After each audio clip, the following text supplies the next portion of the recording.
Fala pessoal! O nosso convidado do Invest News Entrevista de hoje é o Felipe Sotomayor, fundador e sócio da gestora Verius, que tem 400 milhões de reais em recursos sob gestão e que acabou de ser adquirida pela corretora Isinvest. A plataforma foi inclusive recém-comprada pelo Nubank e agora ela incorpora o serviço de robô e inteligência artificial da Verius, que aloca os investimentos de forma automatizada. Com isso, então, a soma das três empresas abre um potencial de mais de 30 milhões de clientes no mercado de investimentos. A Verius foi fundada em 2012 e utiliza um robô chamado Wesley para fazer a gestão dos investimentos dos clientes. A aquisição pela Isinvest é fruto de uma parceria que começou em agosto e evoluiu para essa união.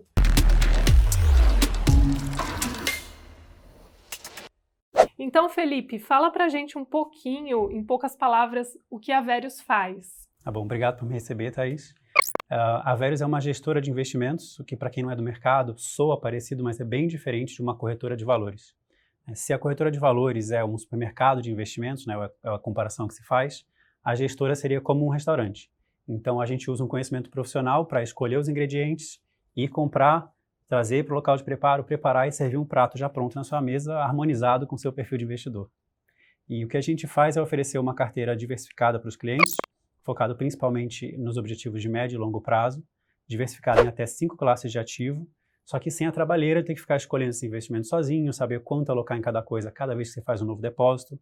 Então a gente faz isso, oferece para vocês de forma mais fácil, né, com investimentos rentáveis e super seguros também. A gente peca pela segurança aí nesse lado do conservadorismo. E na prática, a gente atua como representante do cliente perante a corretora. Então, a gente intermedia essa relação cuidando de tudo. O que a gente costuma dizer é que para o meu cliente, basta poupar que eu cuido de todo o resto. E como é que essa compra pela Isinvest vai agregar na experiência do cliente que quer investir com mais facilidade, mas ao mesmo tempo busca mais retorno? Sim. O que eu vejo é que tem gente que gosta de corretora de valores, que gosta de escolher os investimentos, gosta de entrar na plataforma.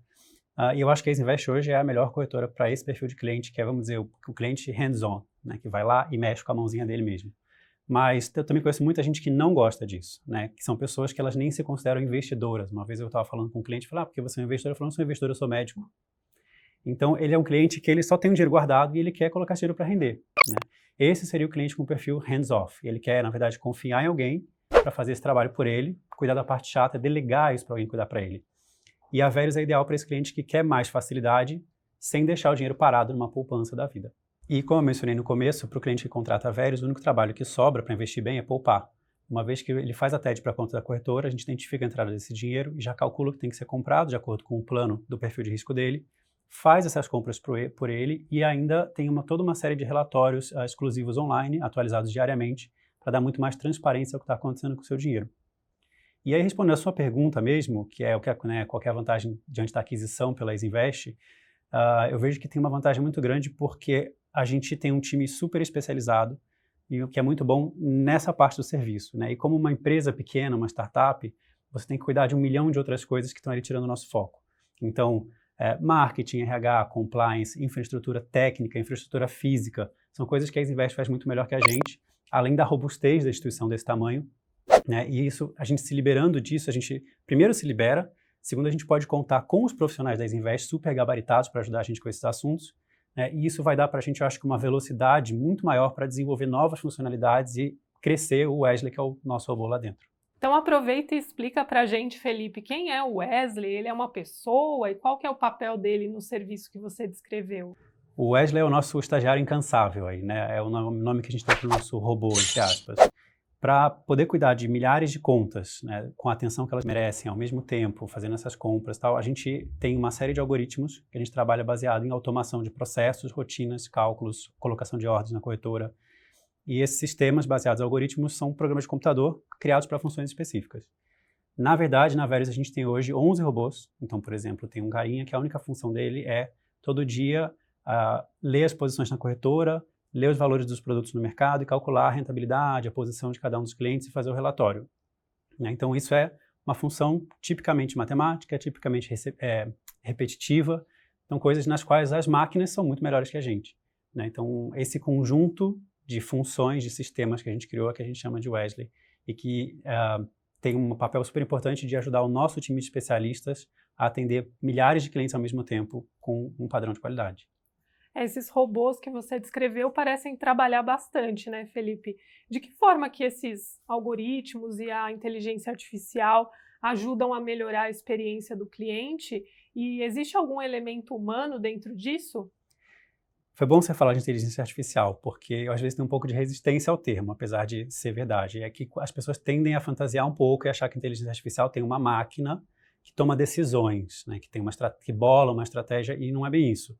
A máquina está muito mais ligada à parte mesmo de cálculo, de rotina, de precisão, e toda a estratégia de investimento ela é desenhada, ela é monitorada, ela é aprimorada pelos seres humanos.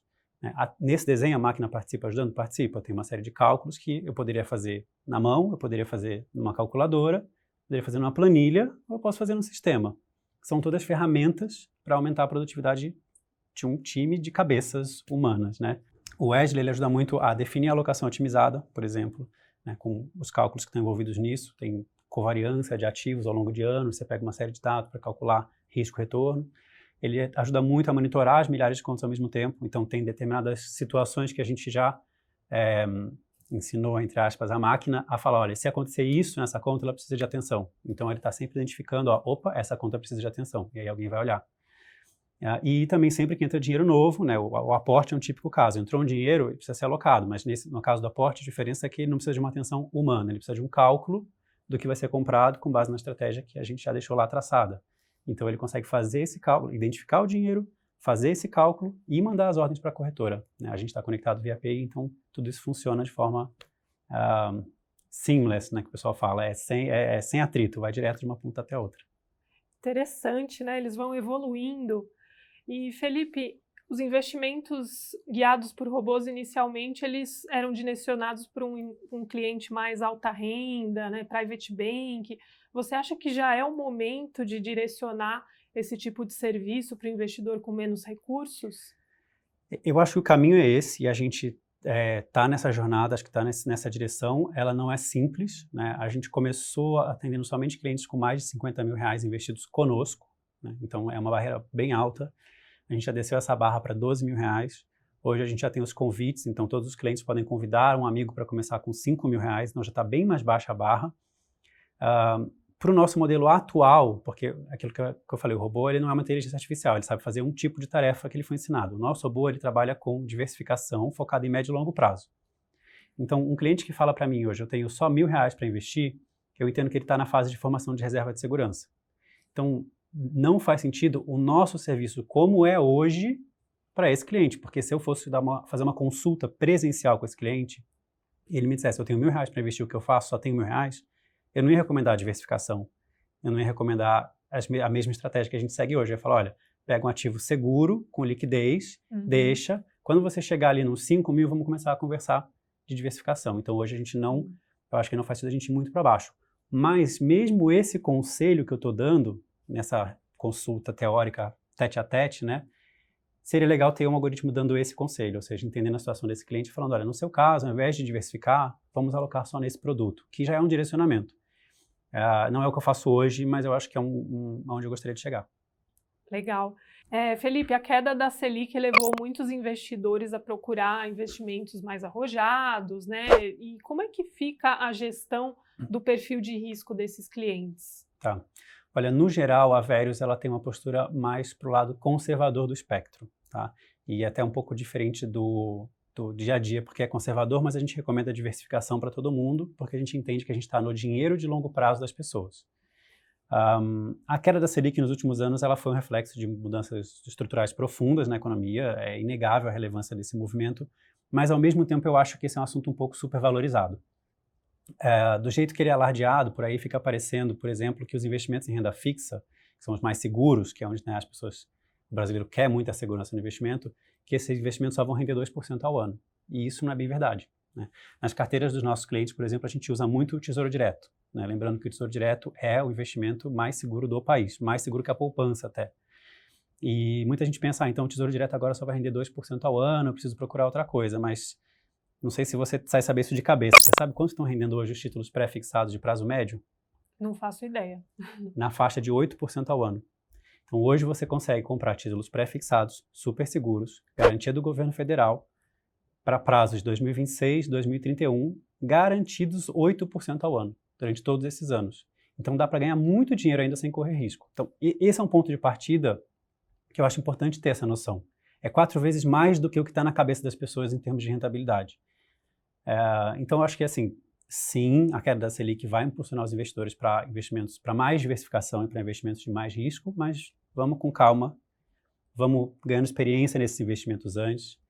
Eu acho que não é para todo mundo. A gente começa a incluir renda variável depois que o cliente passa de R$ 25.000. Né? Tem planos de reduzir essa barreira? Tem, mas ainda assim é uma coisa gradual. Né? Tá certo. E essa questão do excesso de informações sobre investimentos nas redes sociais, né? Hoje em dia, em todo lugar que a gente vê, tem alguém falando sobre investimentos. Como filtrar o que é informação de qualidade e o que não é tão legal assim? Como a Verius vê esse processo? Eu, particularmente, eu acho que tem realmente um excesso de informação, principalmente no nosso mercado, que era um mercado tão árido de informação até pouco tempo atrás, né? Mas eu estou vendo que a gente está vivendo uma época de transformação, não só do nosso mercado, mas da sociedade, em que as pessoas estão desenhando os conteúdos nessa guerra pelo clique, na guerra por chamar atenção, pelo seu minuto de audiência, e isso leva não necessariamente para o melhor conteúdo, né? Então, tem práticas que eu considero péssimas em termos de conteúdo que estão se tornando majoritárias, como o título chamativo, que nem sempre corresponde ao conteúdo do que você vai ler, os vídeos com suspense, que assegura aqui que no final eu vou falar.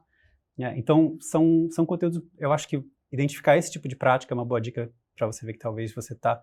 O ruim é que quem pratica isso acaba crescendo mais do que a pessoa que vem e te dá um título que já te antecipa a informação, que te dá um vídeo curto que vai direto ao ponto, ou seja, quem respeita o seu tempo acaba ganhando menos audiência hoje em dia, né? Então, eu acho que no começo eu não tenho uma dica de como você filtrar, eu acho que a forma de filtrar é conhecer de tudo, né? No começo você está desbravando um mercado novo, um assunto novo. Vai ver todo mundo, vai assistir um pouco todo mundo, começa a identificar quem respeita o seu tempo, quem tá tornando eficiente o teu processo de aprendizado. E aí começa a filtrar e conhecer as fontes que você gosta, né? Às vezes vai ter uma questão também de linguagem, enfim, mas acho que a seleção, infelizmente, o fardo de selecionar ainda está na audiência. Legal. E sobre o choque da pandemia, em março desse ano, vocês precisaram ajustar a estratégia dos robôs? Precisou mudar alguma coisa na forma como vocês trabalhavam? Tá. A estratégia de investimento não, que como eu disse, a nossa única estratégia hoje ela é de médio e longo prazo. Então ela é ajustada a cada 45 dias. Então teve a reunião do Copom, a gente atualiza, pega os preços dos títulos no mercado, atualiza, tem leves ajustes, são sempre ajustes pequenos, ela vem sendo ajustada para esse novo cenário de Selic aos poucos. E a gente sabe, faz parte da tese de investimento de que esse tipo de choque acontece. A cada 2, 3 anos, mais ou menos, você tem um choque desse tipo no mercado. A pandemia do coronavírus foi muito acentuado? Foi, mas não foi inédito no sentido de que não é algo que a gente nunca viu, né, o tipo de movimento. E o pulo do gato, na minha percepção, é o investidor ter clareza das reservas pessoais dele. Então, a sua reserva que precisa estar disponível no caso de uma emergência, no caso de uma oportunidade, não deve estar investida de forma diversificada, exposta a esse tipo de risco. A sua reserva, que é de médio e longo prazo, pode ter isso, e tudo bem, não é super confortável ver o seu dinheiro derretendo, entre aspas, mas se você está com a tranquilidade de que é de longo prazo e tem um colchão de segurança ali, liquidez e segurança, é muito mais fácil você ver esse dinheiro cair e falar, eu vou respirar fundo, esperar essa crise passar, porque assim como essa, outras já vieram, outras já foram, e essa também vai embora. Então, durante os 12 meses, como cada carteira é uma carteira, a gente acompanha muito pelas medianas, né? Então, são as médias de cada nível de risco. Nenhum dos níveis de risco ficou negativo em 12 meses no auge da crise do coronavírus. Quem estava com a gente há pelo menos 12 meses não ficou abaixo de zero, né? As medianas, pode ter sido um ou outro caso que tivesse desbalanceado. E, além disso, a recuperação foi bastante rápida. O que a gente tentou evitar? O erro de tomar a decisão de forma emocional, que é o panic sell, né? O mercado, o cliente entra em pânico e vende porque não aguenta assistir aquele dinheiro derreter. Então, a gente reforçou muito a comunicação com os clientes nessa hora, né? E, de novo, sendo um time pequeno, é difícil dar esse reforço, então a gente procurou produzir conteúdo para falar com as pessoas em massa. Muitas pessoas precisam do aconselhamento. O meu caso tem essa particularidade, o que você recomenda no meu caso? Então a gente fez um mapa mental, né? gente fez um mapa, você está preocupado? Sim, não. Você tem reserva de emergência separada? Sim ou não? Você vai precisar do dinheiro? Sim ou não? Então a gente foi fazendo uma árvore de decisões e falava, no seu caso, a nossa recomendação é essa. Né? E aí a gente dizia, em alguns casos, falava, vamos aprofundar essa decisão, essa recomendação numa conversa. Então isso ajudou muito, foi super elogiado na época, foi até muito compartilhado por outros canais.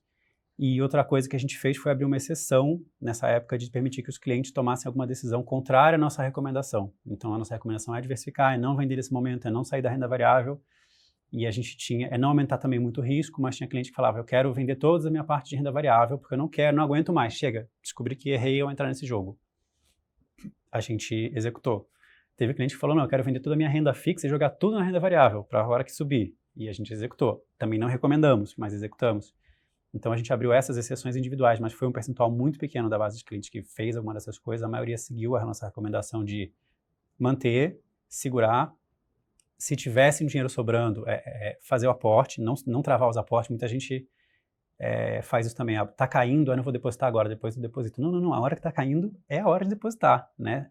Desde que você tenha sua reserva de segurança separada ali. Isso a gente reforçou muito também. E na época...